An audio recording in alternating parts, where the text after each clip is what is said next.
Olá, boa tarde. A natureza dá um show hoje. A partir das 17 horas e 39 minutos acontece o eclipse lunar mais longo do século. Não deixe de dar uma olhadinha para o céu, né? Você vai ver também hoje no Jornal da Assembleia. Projeto de lei quer garantir mais segurança a alunos que usam a internet nas escolas da rede pública de São Paulo. Língua espanhola pode virar disciplina obrigatória em escolas da rede estadual. Bicicletas apreendidas pela polícia podem virar cadeira de rodas para pessoas carentes. E você vai conhecer a incrível história de um casal que adotou 5 irmãos para não separar as crianças. A partir de agora, no Jornal da Assembleia.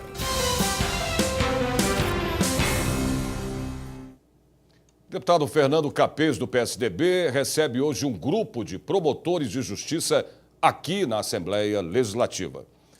E eu quero saber da Érica Rezende o que vai ser discutido nesse encontro. Ela está aí ao vivo com a gente. Boa tarde, Érica. Boa tarde, Sérgio. Boa tarde a todos. Essa reunião é para discutir uma alteração na lei orgânica do Ministério Público do Estado de São Paulo. O objetivo dessa alteração é permitir que os promotores possam se candidatar à chefia do Ministério Público, ou seja, ao cargo de Procurador-Geral de Justiça, e que seja adotado o critério de tempo de carreira. O que acontece hoje é que o governador recebe uma lista tríplice indicada por membros do Ministério Público e faz essa escolha. Essa reunião está marcada para logo mais às 5 da tarde no gabinete do deputado Fernando Capês, do PSDB. Sérgio. Obrigado, Érica. Uma audiência pública aqui na Assembleia Legislativa debateu a situação dos aprovados em concurso público da Fundação Casa. Eles esperam a convocação para o trabalho desde 2015. Iniciado em setembro de 2014 e homologado 4 meses depois, o concurso selecionava profissionais de diversas carreiras, como agentes administrativos e operacionais, assistentes sociais, professores, enfermeiros, nutricionistas, médicos e engenheiros. Pedro passou em primeiro lugar para atuar como engenheiro civil. Até hoje, espera pela convocação. Conheço bastante gente que largou o emprego com a expectativa de ser chamado no concurso e também não foi, então é complicado, mas o dano psicológico para mim foi a coisa mais impactante. Juliana também priorizou a carreira pública e conta que a expectativa é frustrante. Residências multiprofissionais eu deixei de prestar, alguns cursos, pós-graduações muito longas, eu fui abrindo mão por uma expectativa de que iria chamar. E os prejuízos não param por aí. Este funcionário da Fundação Casa conta que a falta de trabalhadores traz insegurança. Você tem unidades aí que você tem uma média de 65 adolescentes e às vezes você tem 2 funcionários apenas da segurança para fazer essa contenção.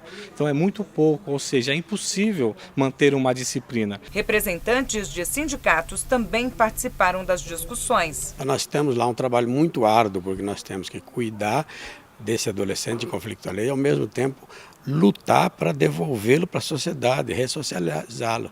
E o governo não apoia essa ressocialização. Estamos vivendo, desde 2013, que não existe contratação. Isso dificulta muito o cumprimento da missão da Fundação Casa, porque dificulta a questão da segurança. A iniciativa para a realização da audiência pública foi do deputado estadual pelo PSOL, Carlos Gianazzi, que prometeu algumas ações para pressionar o governo. O Estado está tripudiando de fato, tanto é que o reajuste que foi dado aos servidores em geral não foi direcionado para os servidores da Fundação Casa, que é um absurdo, eles estão com os salários arrochados e defasados também. Então a nossa função aqui é pressionar.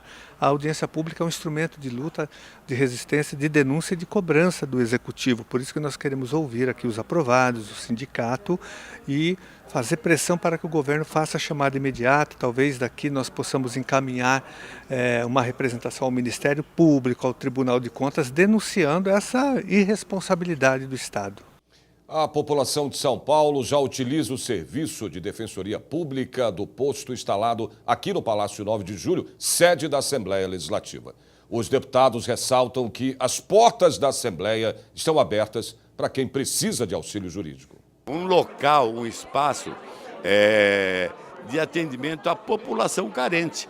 Nós temos aqui a Defensoria Pública do Estado de São Paulo para dar assistência jurídica às pessoas carentes, menos favorecidas, principalmente da periferia, da cidade de São Paulo e também das cidades vizinhas e de todo o estado de São Paulo. Quero parabenizar a todos os deputados, os 94 deputados, parabenizar a mesa diretora e, sobremaneira, a Defensoria que se disponibilizou a vir. Aqui é um espaço do povo, para o povo e pelo povo. Nada mais simbólico de que na Casa do Povo Paulista, no Legislativo Paulista, se ter um espaço onde a população mais pobre do nosso estado possa fazer o seu pleito, possa ter seu amparo jurídico, possa ter fundamentalmente acesso à justiça. Nós nos gabinetes temos sido procurados muito por pessoas necessitadas de uma assistência jurídica e muitas vezes fica difícil para a gente, até para encaminhar até o prédio da Defensoria, indicar alguém. E a Defensoria, estando aqui nessa casa, para nós como deputado, representando o povo, facilita e facilitando para a gente, com certeza, vai estar facilitando para a população. Uma resolução extrajudicial de conflitos, que é uma forma mais célere de alcançar os direitos para essa população, prestar toda a orientação jurídica, né, para aqueles que procurarem aqui nosso posto e trabalhar com essa conquista da cidadania. Esse é o nosso principal objetivo. Nosso trabalho da mesa diretora, tanto eu, o Estevão Galvão, o Luiz Fernando, está sendo no sentido de ampliar a participação popular nas atuações, nas atividades aqui do dia a dia do nosso legislativo. Já abrimos a biblioteca para a sociedade, já fizemos também a inauguração do posto do Detran, o cadastro de biometria e agora este posto avançado da Defensoria Pública, que vai atender aquelas pessoas carentes que necessitam desse serviço aqui no nosso dia a dia. Então, essa boa parceria entre a Defensoria Pública do Estado de São Paulo e a Assembleia Legislativa, com certeza vai atender muito aqueles que mais precisam. Projeto de lei em análise aqui na Assembleia Legislativa quer tornar obrigatória a língua espanhola como disciplina no ensino médio da rede estadual de São Paulo. A proposta é da deputada Alessi Brandão, do PCdoB, e a reportagem é da Caterina Schutti. Sabe o que significa coche? Não é aquela comida dos judeus? Já comeu galleta com relleno? Não, esse eu não sei o que é, não. El español es el segundo idioma más hablado del mundo, más de 500 millones de personas. Está delante del inglés y solo pierde para el mandarim. Entendeu? Não? Então vamos de novo. O espanhol é o segundo idioma mais falado do mundo, mais de 500 milhões de pessoas. Está na frente do inglês e só perde para o mandarim. Kátia Rocha tem 45 anos. Acostumada a viajar a trabalho, decidiu começar um curso de espanhol depois de uma viagem internacional. Empresária do ramo cultural, pretende expandir seus negócios no exterior. Eu senti a necessidade realmente de estar mais presente na América Latina, né? Como eu sou empreendedora e tenho a minha própria empresa, então não fazia sentido estar tão perto de outros países com os quais eu posso fazer negócios e não falar a língua deles. Segundo o professor Jorge Rodrigues Júnior, as exigências do mercado de trabalho têm despertado nas pessoas o interesse pela língua. Fora a possibilidade de ter acesso a um mercado econômico, né, de grande intercâmbio com o Brasil, é também uma possibilidade de poder conhecer outras culturas, de viajar pelos países que são vizinhos ao Brasil. A falta de recursos e a correria do dia a dia podem representar um empecilho na hora de buscar um curso particular. A disponibilidade de tempo mesmo, para mim, no momento é impossível. Acho que nem todo mundo tem condição de fazer um curso e as escolas boas geralmente são caras, né? O projeto de lei 446 de 2018 da deputada Alessi Brandão, do PCdoB, pretende tornar obrigatório o ensino da disciplina no currículo do ensino médio da rede estadual. Se aprovado, a lei irá beneficiar mais de 3 milhões de alunos. Todo mundo se preocupa muito com a questão do inglês, enfim e tal. Só que quando você joga o espanhol, que é mais fácil, inclusive, a pronúncia é melhor, né? É mais fácil para quem é de escola pública, ou seja, pessoal da periferia, as pessoas que pouca oportunidade têm de poder ter um emprego melhor, com um patamar mais alto, elas teriam condições de avançar, até na questão do trabalho, na questão de oportunidades de emprego, porque hoje quem fala espanhol tem sabe, um acesso melhor na hora de procurar um trabalho. Sem contar que o Brasil é o único país, né, americano que não só tem o português, ele não tem uma segunda língua. Espanhol é uma língua que está aí, é mundial, é preciso saber, todo conhecimento é bem-vindo.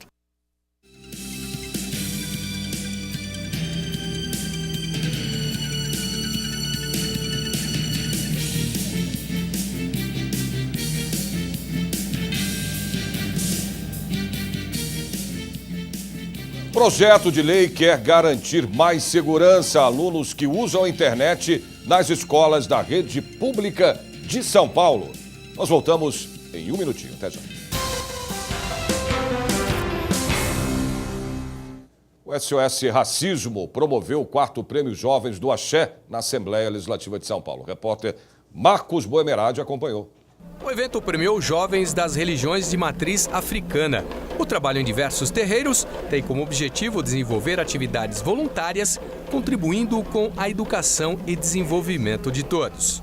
É muito importante que a gente mostre para o jovem que o que ele está fazendo, que ele está no caminho certo, mostre para o jovem que ele não está sozinho, né? Mostre para o jovem que ele é valorizado e que para ele continuar na luta, na esperança, estudando, trabalhando, mantendo a sua fé, que ele não está sozinho e que a gente está todo mundo aqui pegando no colo, aplaudindo, abraçando. É uma honra estar aqui representando primeiramente o meu axé, a minha casa, ele é Axé Lakitochumari, da Célia de Becém. E na casa de Candomblé, minha função é ensinar a dançar, a cantar. E meus irmãos de santo, meu sobrinho de santo Itagueji, na verdade, que me indicou, achou que eu era merecedora e eu vou fazer de tudo para honrar esse prêmio. Para a idealizadora do Prêmio Jovens do Axé, o evento ajuda a promover o debate sobre a intolerância religiosa no país. Por ano, a gente recebe muitas denúncias de intolerância religiosa, desde destruição de imagem, desde xingamento na rua, enfim. Tolerância, na verdade, ela é qualquer desrespeito que você recebe por você praticar sua fé, simplesmente por isso. Então, esse evento também tem como proposta e objetivo dar um basta nessa intolerância, nesse desrespeito religioso. Um grupo de vereadores jovens da cidade de Tirapina, a 190 quilômetros de São Paulo, visitou o Palácio 9 de Julho. O convite foi feito pelo presidente da casa, deputado Cauê Macris, do PSDB. Acompanhados por um grupo de vereadores da cidade de Tirapina, os jovens acompanharam o pequeno expediente, momento em que os deputados usam a tribuna para falar de temas diversos. Acho muito importante a gente saber a opinião dos deputados sobre a gente e também saber o que está acontecendo no nosso país, porque tem muita gente que nem está ligando com tudo que está acontecendo. O projeto vem crescendo a cada dia, os jovens se envolvendo e essa abertura, né, da casa aqui, até agradecer ao presidente da casa, o Cauê, né, deputado Cauê Macris, que ele abriu o gabinete, abriu as portas para os jovens e acredito que vai ser de suma importância na experiência deles.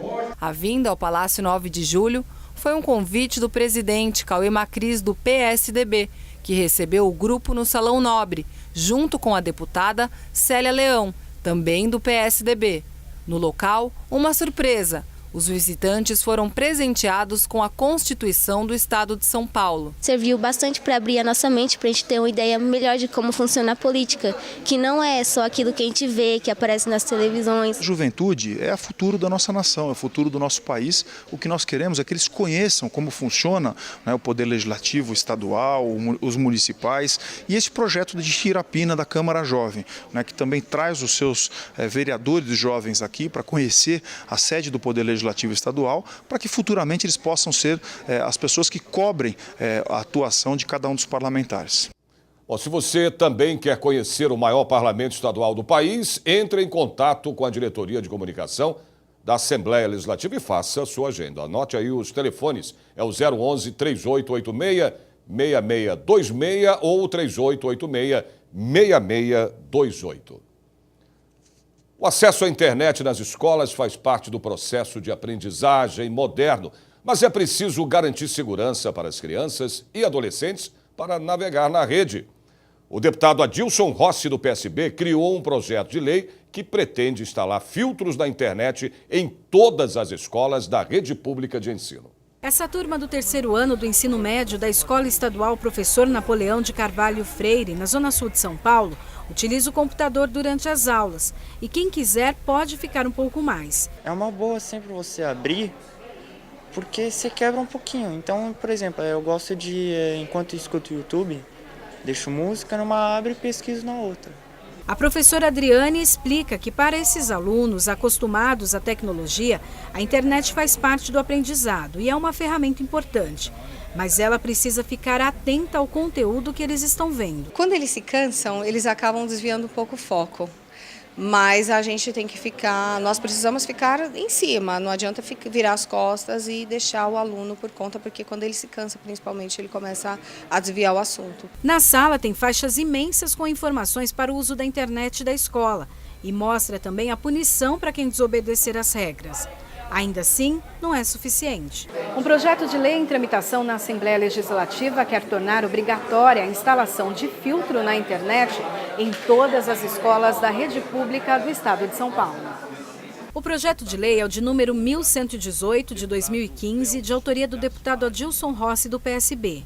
Os filtros de internet impossibilitam o acesso de sites com conteúdo erótico, pornográfico ou impróprio para menores e que tenham conteúdo que façam apologia ao consumo de drogas e substâncias ilícitas que ferem a garantia do preceito relativo à integridade moral da criança e do adolescente. A ideia da criação desse projeto, da apresentação desse projeto, vem no sentido de preservar as nossas crianças. Nós sabemos hoje de muitas coisas que são veiculadas, que estão à disposição das pessoas na internet, que pode trazer prejuízo para as nossas crianças. O projeto vem nesse sentido, de proteger as nossas crianças, de, na verdade, preservar as nossas crianças.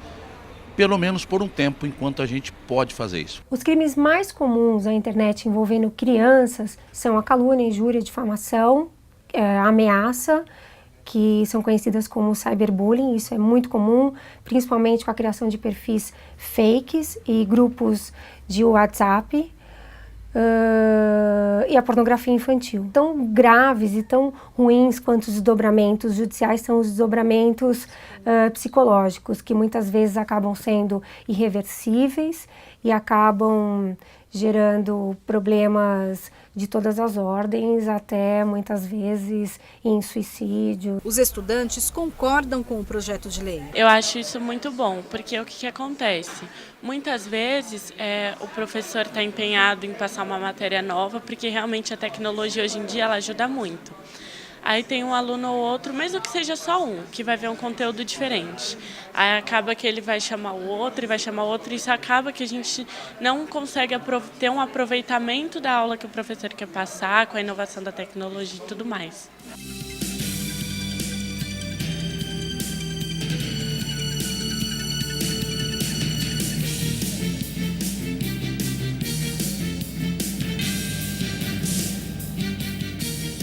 Depois do intervalo, você vai conhecer detalhes de um projeto de lei que quer transformar bicicletas apreendidas pela polícia em cadeiras de rodas para a população carente. Nós voltamos em um minutinho. Até já.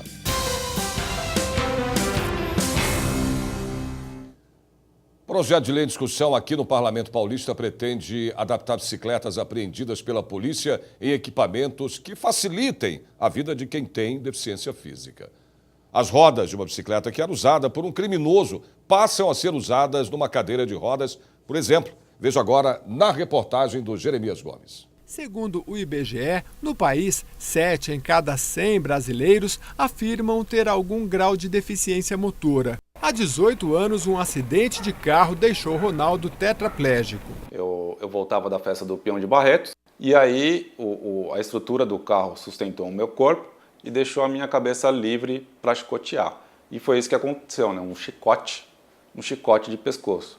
E aí eu quebrei a janela do carro com a minha cabeça e aí fraturei 2 vértebras da coluna cervical. A cadeira de rodas, uma limitação para não deficientes, representou para ele a liberdade. Eu precisei me aceitar, aí eu me aceitei e aceitei a cadeira de rodas também. O projeto de lei 1597 de 2015 do deputado Paulo Correia Júnior deve ampliar as possibilidades das pessoas adquirirem uma cadeira de rodas. A ideia é que bicicletas apreendidas, em geral usadas em crimes como roubo, possam ter uma destinação rápida, reduzindo locais de armazenagem inadequados e, ao mesmo tempo, contribuindo para que pessoas com deficiência física sejam beneficiadas. Quando você aglomera bicicletas no mesmo local por muito tempo, com chuva, vai criando as poças de água limpa e aí o mosquito da dengue, ou seja, vai proliferar cada vez mais. Então apresentamos isso, já colocamos no Colégio de Líderes e eu acho que todos os deputados acharam uma ideia muito boa. A possibilidade de utilizar uma bicicleta para transformá-la em um triciclo já existe. A adaptação é feita nesta empresa, na capital paulista. Nasceu da necessidade e da criatividade do senhor Sérgio, paraplégico desde os 11 meses de idade. Ele acredita que o projeto de lei pode ampliar a mobilidade de milhares de pessoas e se emociona ao lembrar dos depoimentos de quem ganha a liberdade em cima destas rodas. A emoção é muito grande de sair de uma cadeira de roda, de sair dos braços, muitas vezes, do pai e da mãe, e montar no triciclo, sair pedalando. Não tem, é uma emoção muito grande, muito forte. Pais à procura de um filho, crianças e adolescentes na busca por um lar. Esse é o cenário da adoção no Brasil. Mais de 5.000 crianças e adolescentes sonham em encontrar uma família. E muitas delas encontram. É o que você vai ver agora numa história familiar emocionante. A de um casal que quebrou o preconceito, destruiu barreiras, venceu a burocracia e encontrou o amor. O tema da adoção no Brasil é um desafio com dimensões gigantescas. Prova disso é a análise dos dados do Cadastro Nacional de Adoção e do Cadastro Nacional de Crianças e Adolescentes Acolhidos, administrados pelo Conselho Nacional de Justiça. Existem hoje cerca de 5.500 crianças em condições de serem adotadas e quase 30 mil famílias na lista de espera do CNA. O Brasil tem 44 mil crianças e adolescentes atualmente vivendo em abrigos. Em fevereiro do ano passado, eram 37 mil. No Brasil, para cada criança que está na fila da adoção, existem pelo menos 6 famílias possíveis para adotarem. O problema é que essa conta não fecha. A maioria dos pais, 90% quase, querem a adoção de um bebê. Não foi o que aconteceu com a família Oliveira Guimarães. De uma vez só, eles adotaram 5 irmãos. Há um ano, a vida destes 5 irmãos estava bem diferente. Maria Vitória, a mais velha de todos, nos contou como tudo aconteceu. Eles foram morar num abrigo em Goiás depois que sua mãe virou usuária e dependente de drogas. Os irmãos sofriam maus tratos e foram abandonados. Eles buscaram meus irmãos e eles foram. E eu fiquei com a minha avó.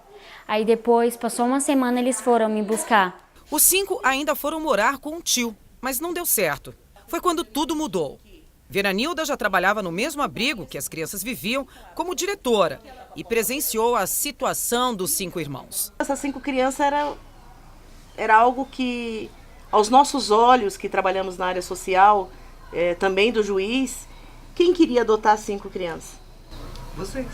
Quando viu que eles seriam adotados por pais diferentes, tomou uma decisão junto ao marido. E numa dessa conversa nossa, ela disse que o juiz poderia estar desmembrando essas crianças, né? Cada um indo para um lar. E eu dizia, acho isso tão chato, acho a gente vê tantas reportagens, irmãos no decorrer do tempo.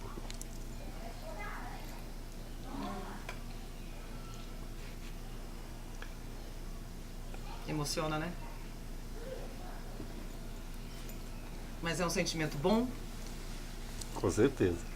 A família Oliveira Guimarães, antes formada por 2 filhos e 4 netos, tem hoje 5 novos rostos. Maria Vitória, de 14 anos, Pedro, de 11, Miguel, de 8, Gabriel, de 6 anos e Vitor, com 4. Por causa dos novos membros, Veranilda e Adalberto tiveram de se adaptar a tudo. Até o carro mudou. Um carro, né? 4 pessoas. Para 4 pessoas, 5 pessoas, né? E foi necessário para se adaptar a fazer uma troca. Agora virou uma van escolar, quase. Virou uma van. Conseguiu achar esse carro no mercado pelo menos? Sim, foi difícil, foi difícil, mas chegou no momento certo. Veranilda lembra que nada disso teria acontecido se não fosse a decisão e a celeridade da Justiça de Goiás. Eu entendo que Cidade Ocidental, juntamente com o prefeito daquela cidade, é uma cidade tão pequena, o conselho tutelar daquela cidade, na pessoa do Raí, da Rafaela, e esse juiz, eles precisam ser citados, porque eles viabilizaram para que essas crianças hoje estivessem aqui. Todos eles. Se eles estão felizes? É muito fácil falar de amor, difícil é praticá-lo. Para alguns a dificuldade está no praticar. Então nós entendemos que Deus está nos dando uma oportunidade, né, de servi-lo, cuidando deles. E eles cuidando de nós, porque nós nos sentimos muito amados por eles. Muito amados. Mudou totalmente. Para melhor? Para melhor. Muito melhor.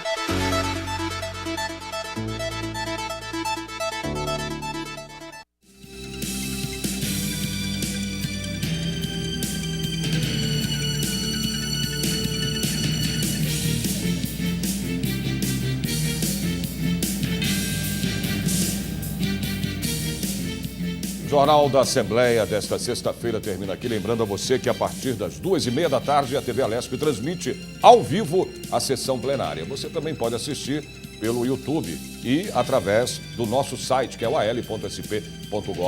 A gente se vê de novo na segunda-feira, a partir do meio-dia. Até lá e um ótimo final de semana para você.